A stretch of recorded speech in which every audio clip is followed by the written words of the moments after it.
the whole ethos of a business is to squeeze all productivity out of something, right? And I'm not even necessarily in a bad way, but that's the plan, right? Like the goal is to make money. The goal is to, hey, I get it.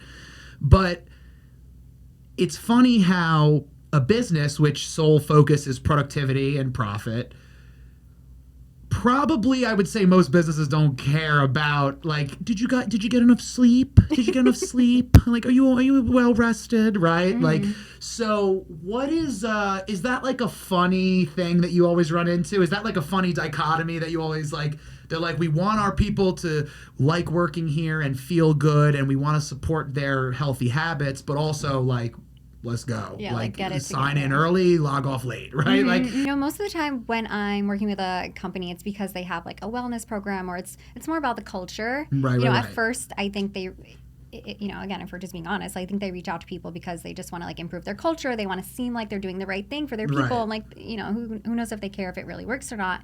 But when we are talking about it, I'm like, this isn't just like some woo, I hope you feel good stuff. It's like, there are facts, there's data. We're coming with data. We got like, books. Do you want your people to actually focus? Do you want them to call out sick? Because people who have insomnia are 2 times more likely to call out sick. Really? It's like something like $400 billion are lost annually in the U.S. That's what I was about to ask you. I said, how much money does it cost to be sleepy?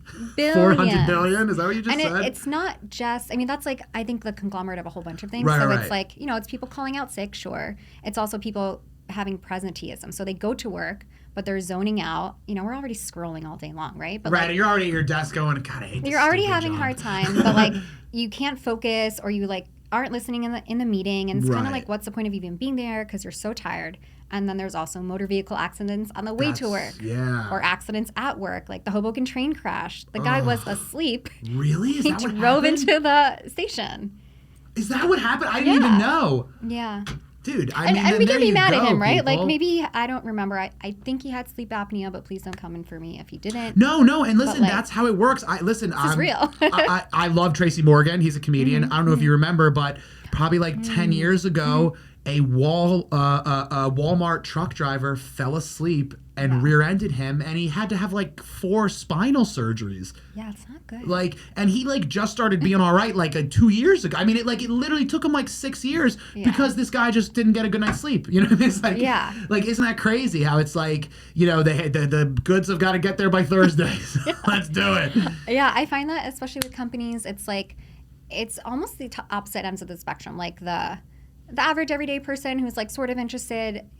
Thankfully, typically we get a lot of questions. Again, it's so universal, sleep. But it's like the people who are very like holistic and into wellness, they're interested.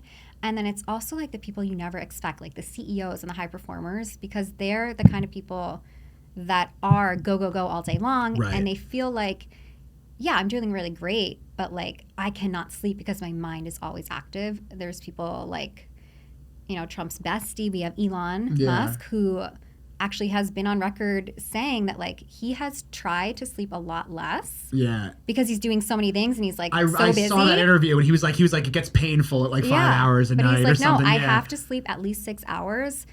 He's like, if I'm making hundreds of decisions a day and I fuck up on just 5 of them, then that's like thousands, millions of people who are fucked up because of my decision. So he needs to sleep what he thinks 6 hours. So, and talk about responsibility, man. If you're a CEO or someone, you're responsible for other people's lives. I mean, you could ruin other people's lives because you stayed up and watched another episode of something. Right? I mean, it's like that's crazy. So what type of work do you do with the business? Is it that kind of like, do you have like a seminar and kind of, I guess, talk about habits? Do you talk to the leadership about like how to create more mindfulness or habits like that at work? Or I mean, not sleeping obviously at work, but like, you know what I mean? I guess I'm curious.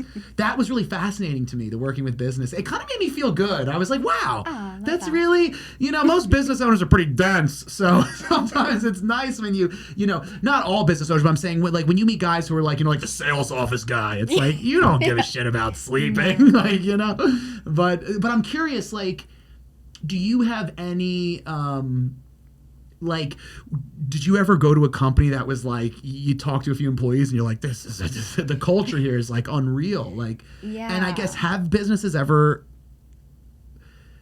do you work with them to create a new type of plan for like a culture, I guess? A little bit. And I'm sure it's case by case. It is definitely case by case. We pretty much always will do a seminar and sort of like a take home like PDF. You know, if I'm giving you all this information, you know, it's a lot to absorb. Yeah. But we'll do that, and we do really tailor it to the business. So I was working with Oracle, which is like a computer company. Yeah, of course. You know, they have a lot of probably people. Crazy hours. They're staring at the screen all day long. Not everybody, but a lot of people are staring at the screen all day long. So we talked a lot more about, you know, tech habits and relaxation and light. And, you know, we'll give everybody information and tips. I think, you know, information in general, instead of just like lecturing to somebody, but when somebody understands just the basics of sleep and like why it's important, I think it helps them to really want to like take control over it themselves, which is nice. But then often we'll do like a Q&A. Everybody, you know, always has the same kind of questions, so it's nice to be like in a setting, because like if one person doesn't ask, someone else will. And then we'll do often we'll do like we'll block time for one-on-one sessions as well. You know, we were working with a group actually in Manhattan recently, and we had one-on-one sessions. It was back-to-back.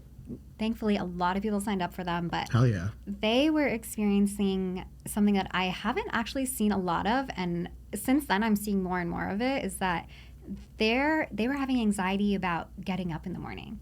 And it's because they were all going back to work, and they, you know, just again, I'm sort of like overgeneralizing, but like they were worried because they were having to get up earlier, they were having to commute, they were worried about their alarms not going off, and then it was the time change, and so many of them were having a lot more anxiety in the morning than at night, which is usually the opposite.